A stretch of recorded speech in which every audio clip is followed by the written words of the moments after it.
चलो बेटा स्टार्ट करते हैं। अगली थ्योरम है जी अज अपने 2 लैक्चर आ उस घंटे का बना देना मैं अज।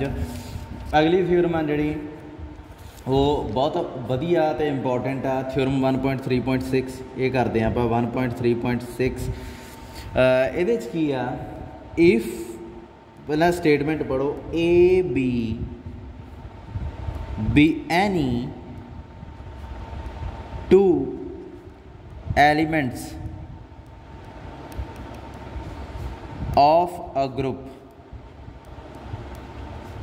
जी ये 2 एलीमेंट आ ए ते बी 2 एलीमेंट आ ग्रुप जी दे सच दैट आ सब तो मेन चीज़ है ए बी है जिहड़ा ना बी ए दे बराबर आ एंड दोहां दे ऑर्डर दी GCD 1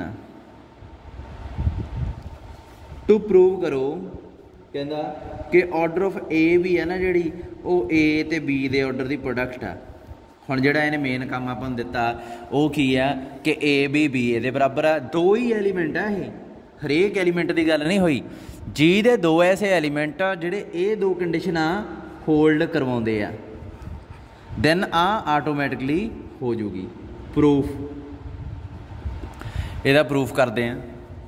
देखो सब तो पहला आप मान लें let order of A is M order of B is N मान लिया तो ऑर्डर ऑफ ए बी है जिहड़ा इनू की प्रूव करने वाला हुण रह गया ऑर्डर ऑफ ए बी आप मान लें ऐ करते हैं के ठीक है। Now we have to prove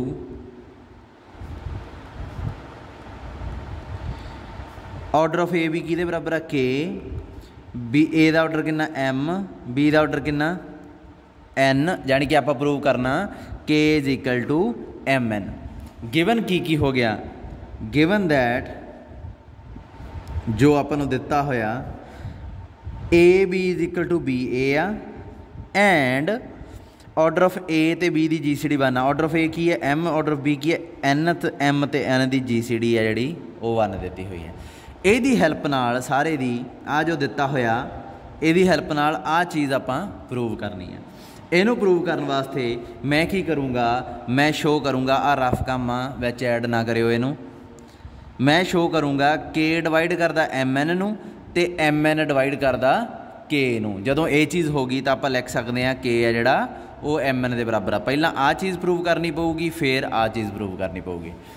सो सब तो पहला मैं शो करन लगा कि MN डिवाइड करता K नूं ये बड़ा पार्ट आ K MN नूं ईजिली डिवाइड कर दूगा पर MN K नूं नहीं करता हुंदा ये बहुत औखा स्टैप हुंदा वा। अच्छा हुण इत्थे की आ सब तो पहला जे तुसीं A B the power NK कर दो अगले स्टैप च ए बी की पावर के इतना आ जाऊगा तो N उपर चला जाऊगा। ए बी की पावर के की आऊगा क्योंकि ए बी का ऑर्डर के आ सो ए बी के उपर पावर के लगी तो यह बन जूगी आइडेंटिटी आइडेंटिटी की पावर N ए की बन गया E सो ए बी की पावर N के की बन गया E। हुण इस पोर्शन में मैं खोलन लगा कि मैं इनू इदां लिख सकदा ए की N के तो बी की N के इत्थे आइडेंटिटी में रह गई। हुण तुसीं कहोगे सर आ तां आपां ईजिली लिख सकते हैं पर आपां नहीं लिख सकते हमेशा ये एक बहुत बड़ा क्वेश्चन आ भी कित्थे लिख सकते हैं तो कित्थे नहीं। हुण मैं तुहानूं दिखाना भी कित्थे लिख सकते हैं तो कित्थे नहीं। ए बी का स्केयर आ जिहड़ा ना ये हमेशा ए स्केयर बी स्केयर के बराबर नहीं हुंदा ये ग्रुप थ्योरी च बराबर नहीं हुंदा हमेशा पर कदों हुंदा जदों स्पैशल कंडीशन दित्ती होवे। कंडीशन की है देखो ए बी के स्केयर नूं मैं इदां लिख सकदा ए बी इहदे च कोई शक नहीं। ये एक एलीमेंट नूं 2 बारी प्रोडक्ट करांगे तो ए बी स्केयर आऊगा। आपां डिफाइन किया होया भी जिहड़ा ए स्केयर है ना जिहड़ा वो ए ते ए दी प्रोडक्ट आ सो इस करके जिहड़ा ए बी स्केयर आ वो ए बी ते ए बी दी प्रोडक्ट आ। अगले स्टैप च ना आएँ करो ए बी ए नूं इकट्ठा कर दो तो बी ए ते बी नूं बाहर कढ़ दो। हुण बी ए दी जगह ते जे मैं ए बी लिख सकां की क्या मैं बी ए की जगह तो जे मैं ए बी लिख सकदा तो इदा लिख सकूँगा फिर जे मैं इनू ए जगह लिख सकां फिर उस तो बाद ए ना प्रोडक्ट हो जाऊगा, ए स्केयर बन जाऊगा, बी ना प्रोडक्ट हो जाऊगा, बी स्केयर बन जाऊगा। यानी कि क्वेश्चन कित्थे आ, जे तुसीं ए बी की जगह ते बी ए जां बी ए की जगह ते ए बी लिख सकते हो तो यह 2 आ जिहड़ा ये दोवां ते टुट के आ जांदा। ते इत्थे तां इन्हां ने उत्ते दे ही दिता A B is equal to B A. सो इत्थे भावें 2 हुंदा, भावें 3 हुंदा, चाहे 4 हुंदा, चाहे 5 हुंदा, भावें एन के आ, ये टुटना उदों आ जदों A B is equal to B A होवे। सो आ कंडीशन आ जिहड़ी ये इत्थे काम आई आ अपने। हमेशा ही एक कंडीशन जिहड़ी दित्ती हुंदी आ वो काम आऊगी तां ही दित्ती आ। जे ये ना दित्ती हुंदी मैं इदां कदे ना लिख सकदा, जे इदां लिख ना सकदा फिर गां क्वेश्चन नहीं होना। सो ये कंडीशन जरूरी है, हरेक कंडीशन जरूरी है, आ भी काम आऊगी किते। अच्छा ए दी पावर मैं जे ए दी पावर एन के, बी का ऑर्डर कितना एन, सो इस करके मैं बी नाल एन जोड़ ली, के नूं बाहर कढ़ता। अगले स्टैप की बन जाऊगा ए दी एन के, बी दी पावर एन की बन जाऊगा आइडेंटिटी, उपर पावर की है के। सो इत्थे की रह गया ए दी पावर एन के, इधर की आ गया आइडेंटिटी। राजे पता की हुंदा इहदे च समस्या एक ही आ, वो की कि हरेक क्वेश्चन च ना हरेक स्टैप थोनों किते ना किते दिमाग च रखना पैना।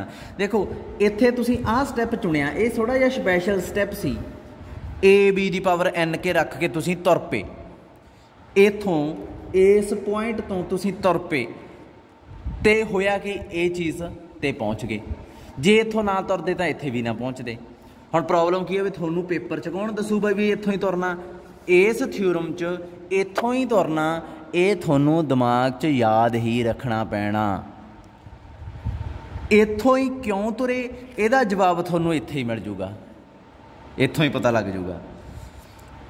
मैथ च इत्थों ही तुरना पैना, ये याद रखना पैंदा हुंदा, पर क्यों तुरे इहदा जवाब एंड तक थोनों मिल जाता हुंदा। इहनूं रट्टा नहीं कह सकते। फिर आपां मैं तुहानूं पहलां ही सिखाया सी कि जदों आ चीज़ बन गई उस तो अगले स्टैप च ही लिख दो कि ऑर्डर ऑफ ए डिवाइड करूगा एन के नूं।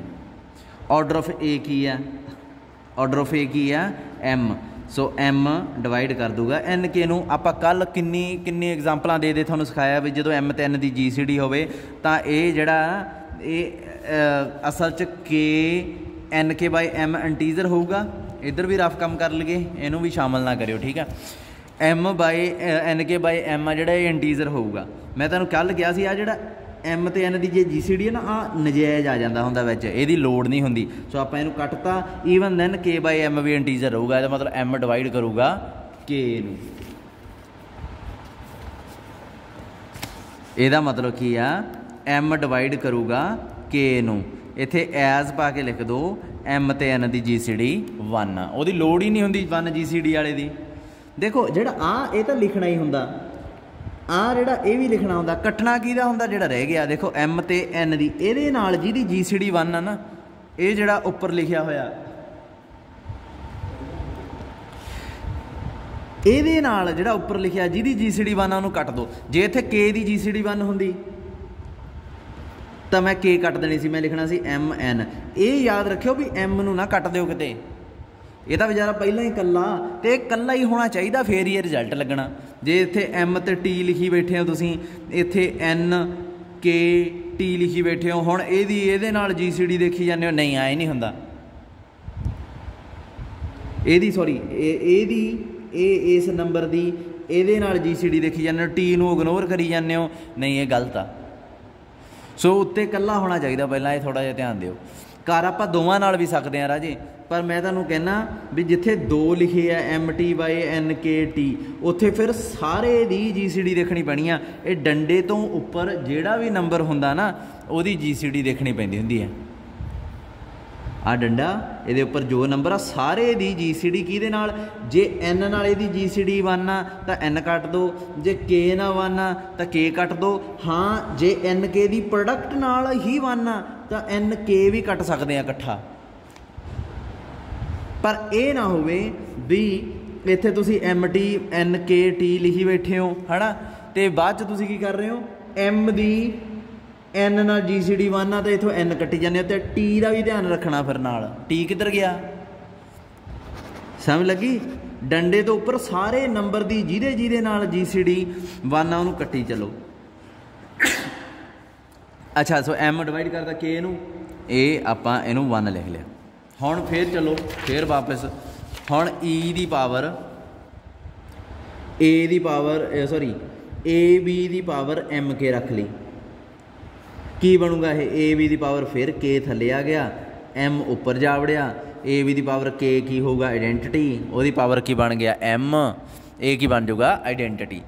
हुण आपां पहुँच कित्थे गए, ए बी दी पावर एम के है जिहड़ा वो आइडेंटिटी के बराबर आ गया। अगले स्टैप च इहनूं सैपरेट कर सकते हैं। हुण मैनूं दोबारा समझाउण दी लोड़ नहीं, इहनूं आपां सैपरेट कर सकते हैं, रीजन तुहानूं पता।